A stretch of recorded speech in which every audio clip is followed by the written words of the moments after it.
Okay, for bread, you can use Texas toast or you can use regular bread. I use Texas toast, so then I'm not using the sandwich bread. So you'll want to put your bread to the side. Get all your wet inside here. Inside your... If you're using the breakfast maker, you can use that. You can use the pasta maker as well. The microwave pasta cooker. So 2 eggs. If you like yours more eggier, you can use more eggs. It's all up to you.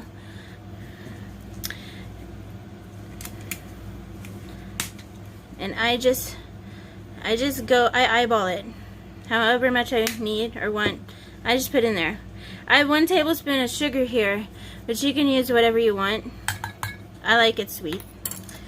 And then I just dump some vanilla in there. And then put that all to the side. And then you have to use lactose milk or I'll get an upset stomach. So I just pour this in there. I usually like to make it go like halfway there.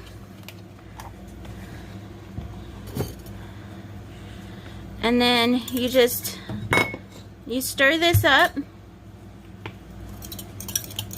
You mix it up, make sure all your yolks are broke.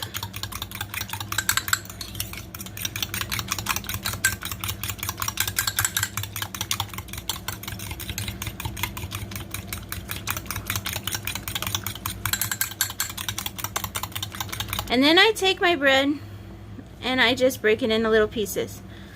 You can have big pieces, you can have small pieces, it doesn't really matter. It's basically making like a bread pudding. So it'll all smush and mash together. It's alright. I have some, this Texas toast has been here for a while, so it's a little rough. So you can surely use old bread. I don't like old bread. I think it's nasty. So I will throw it away. But for French toast, you can use it. It won't be hard. Okay, and then I like to just push it down in there at first. Otherwise, you're going to make a big old mess. And then I like to stir it. Try to get the bottom. So you're kind of like folding it.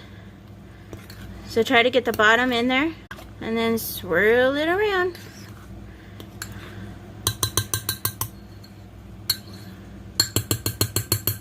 Alright, and then you put your lid on. If you want all of that in there, just make sure you know, put your lid on, set this aside, get your little cozy, put that inside there. I like to put it like this, so my handles are out here and I can just pull it up like this. And then you will put it in the microwave for 3 minutes. You can go 3 to 5 minutes, but I would start at 3 minutes. So then you want to take it out of the microwave. You can use our little mini oven mitts. And I usually just use one and just put it to the side. But I always leave this mitt with it so then nobody picks it up. And then you'll want to clean off your fork.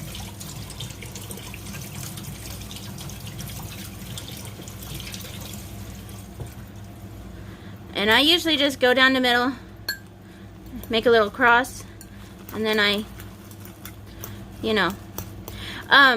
if you're not sure if you did it long enough, if you didn't do it long enough, there will be liquid down here, and you'll just need to put it back in. If there's just a little, put it in for like 30 or 45 seconds. There's a lot, another minute, do it a minute at a time. Okay, so what I do is this is our powdered sugar shaker. My top sugar shaker thing, this thing, it doesn't really work. I think it's because I'm using powdered sugar, but I just washed it and I'll see if it works. But it hasn't worked because I guess this is all too thick for it or something. But it's a container to keep it in. So I just put it on there, and then there is still a lid, so when that happens you can just put the lid back on. Put the lid on and put it over to the side until that dries. And then I put some syrup. Don't put too much because it's hot and it will all just be too sweet. So I just put a little bit on there, and that's it. That is my breakfast. Usually, pretty much every day. That is my breakfast, and that's what I eat because it's just enough.